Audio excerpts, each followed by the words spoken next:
Eu não sei se você já assistiu alguns vídeos nas redes sociais sobre o número de muçulmanos na Europa. Como a religião islâmica está crescendo no continente europeu, no velho continente.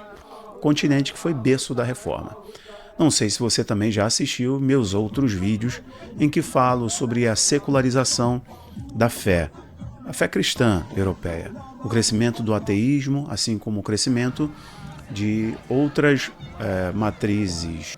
Não sei se você já assistiu os meus vídeos sobre isso, o crescimento do ateísmo, etc. Fato é que a teologia triunfalista, humanista, enfraqueceu a igreja como um padrão cultural, recebendo o mandato cultural.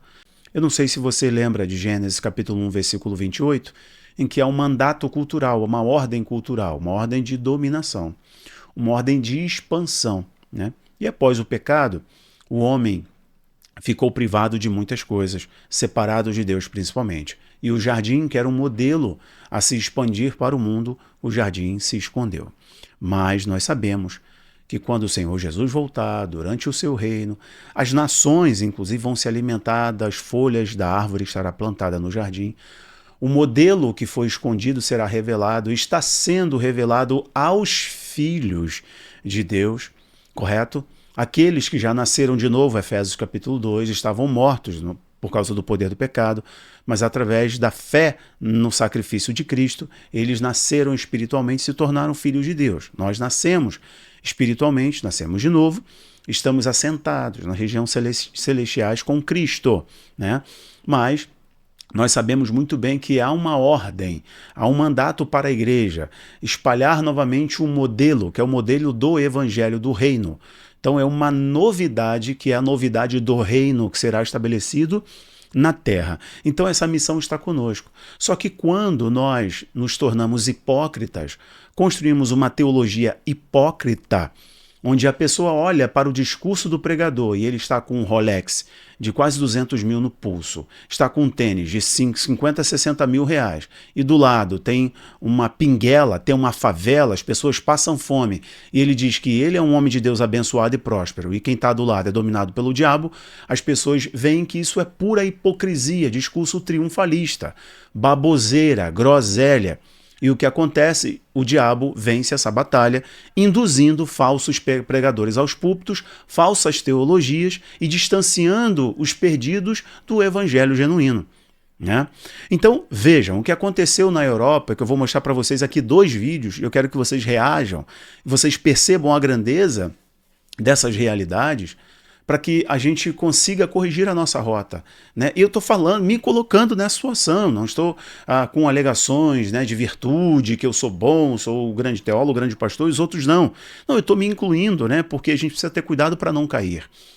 Vejam aqui, olha o que diz, tem um instituto chamado Pew Research Center, eu não sei se eu estou pronunciando certo, ele fala que alguns países da Europa, Suíça, etc., alguns países da Europa, se os refugiados continuarem chegando à Europa, do modo como estão chegando, se o número de natalidade, né, o índice de natalidade entre as mulheres europeias continuar na casa de 1,4, 1,6 e das mulheres muçulmanas na Europa em 2,6, em 2050, alguns países da Europa vão experimentar, em termos de índice populacional, vão experimentar mais de 30% da sua população como muçulmanos. E na questão religiosa, se colocarmos aqui a análise para o corte religioso, nós vamos observar que a situação é mais séria ainda. Porque os países que foram berço de avivamento, berço da reforma, se secularizaram, adotaram uma teologia que é uma teologia hipócrita, que é a teologia só da verbalização, e não tem fruto do Espírito. Logo, o caráter de Deus não é manifesto no crente. As igrejas se tornaram boates, se tornaram pubs, se tornaram academias, né? E a fé é parte do símbolo identitário, ou seja, que conecta a cultura, os valores imemoriais de uma nação. Então, desconstruir a fé é você derrubar uma civilização por dentro, nas suas bases. Olha isso daqui, eu não sei se você já assistiu esse vídeo, ó. Não sei se você já viu, vou colocar aí do meu irmão lá, o Rafael, do Fim dos Tempos, ó.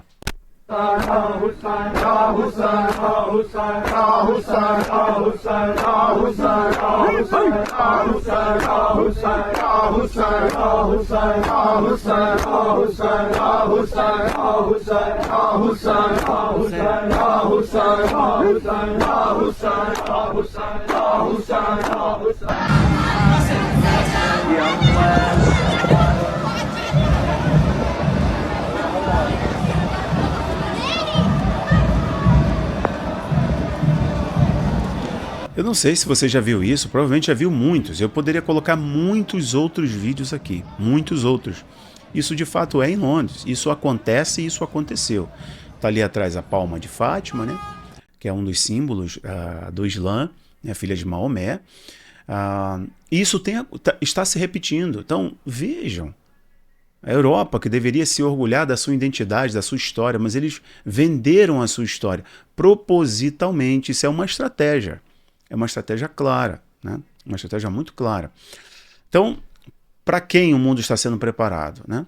Isso deve nos preocupar, porque o caminho não é imediato certo? O caminho é de desconstruir a religião. Desconstruindo a religião, você leva os jovens para o ateísmo. Logo, as famílias que comunicavam estes valores de mesa, de valores altruístas, porque não há nada mais altruísta do que Cristo, né? A morte de Cristo. Ele morreu pela humanidade. E o convite do Evangelho é esse.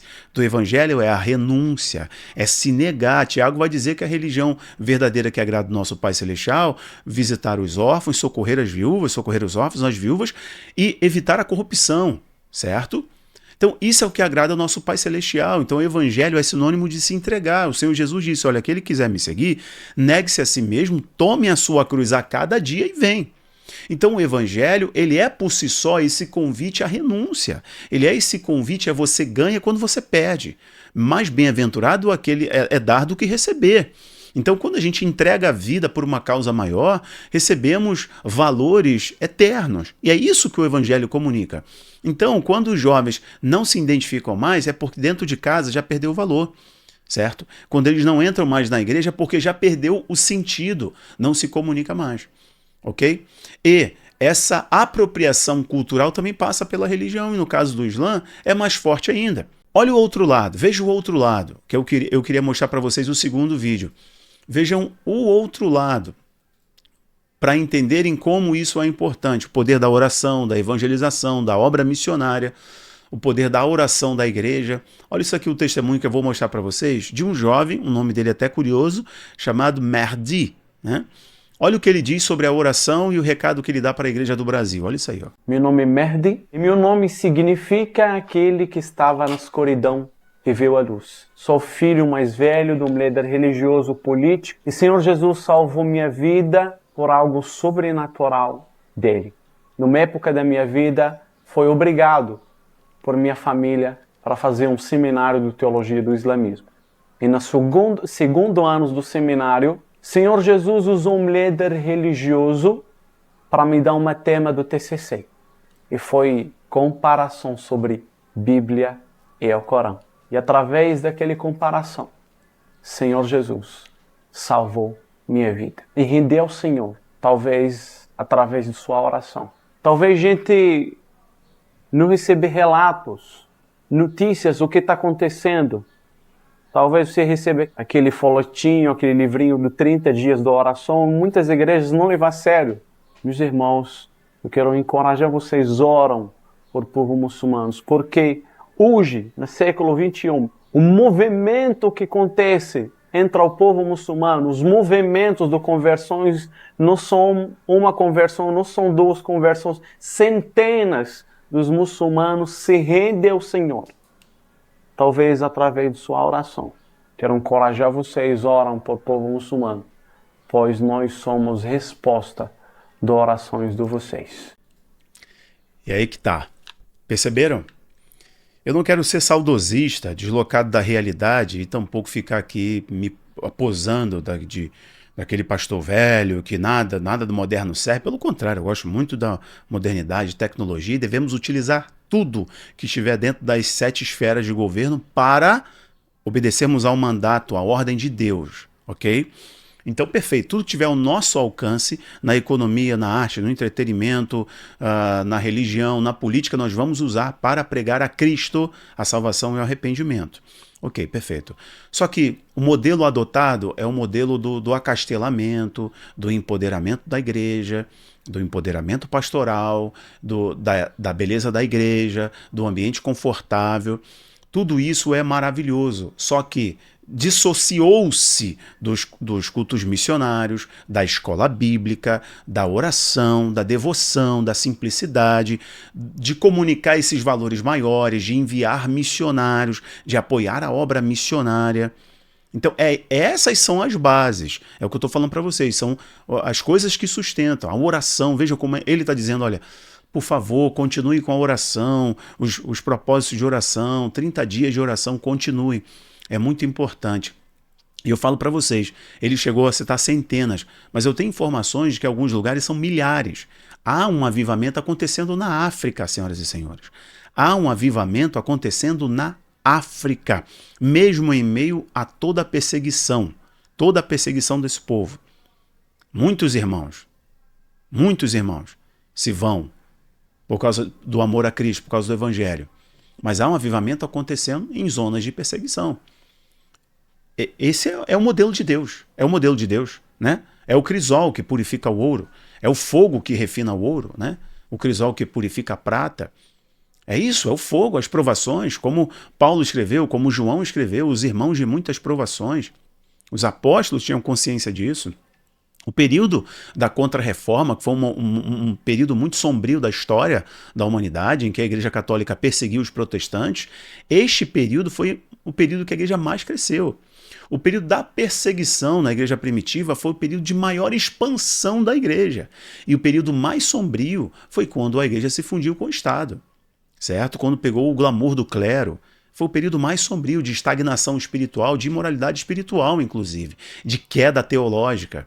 Então nós devemos estar vigilantes, né, nas nossas mãos, empunhando a espada, essa ordem que o Senhor nos deu, e levarmos o amor, a remissão dos pecados, a pregação do arrependimento, do acolhimento do perdido, e expandirmos, irmãos, na economia, na cultura, na tecnologia, na política, que é governo, certo?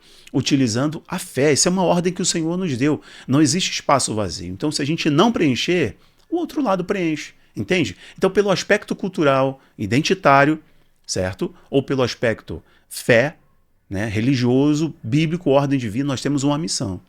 Correto? Nada contra ninguém, mas nós temos uma visão e temos uma missão. E precisamos ter clareza disso e rechaçar, refutar aquilo que vem só para minar, com uma proposta sedutora e maravilhosa. Olha, eu ontem, na mentoria de homens, que eu dou toda segunda-feira, eu falei para os homens, não caiam no discurso ilusório de Herodes, que a Bíblia diz que Herodes gostava de João Batista, via que João Batista era um santo, era um homem sério, um homem de Deus, temia João Batista, certo? Admirava João Batista, mas isso não foi suficiente para não arrancar a cabeça de João Batista. Então vocês, pastores, que estão com um discursozinho mole, bonitinho, colocando fileira VIP para famoso, vocês estão trouxas. Porque na primeira oportunidade, estes que gostam do discurso, que gostam da mensagem, que gostam do louvor, que gostam que o pastor é um legal, é um showman, que a teologia é agradável, o culto sensitivo, né? Tá tudo mil maravilhas. Cuidado, hein? Cuidado, porque simpatia não é suficiente. Na primeira oportunidade, eles arrancam a cabeça. Prestem muita atenção. Você deve estar disposto a viver, você deve estar disposto a morrer, você deve estar disposto a fazer tudo pelo Evangelho, por Cristo. E não pelos homens. Então, ouça ao Senhor, obedeça ao Senhor. Irmãos, eu paro por aqui. Que Deus abençoe vocês. Um abraço. Ó, links importantes aqui embaixo, inclusive o documentário da perseguição cristã ontem e hoje. Tem participação do Rodrigo Silva e por aí vai. O link aqui embaixo. Um abraço. Tchau, tchau.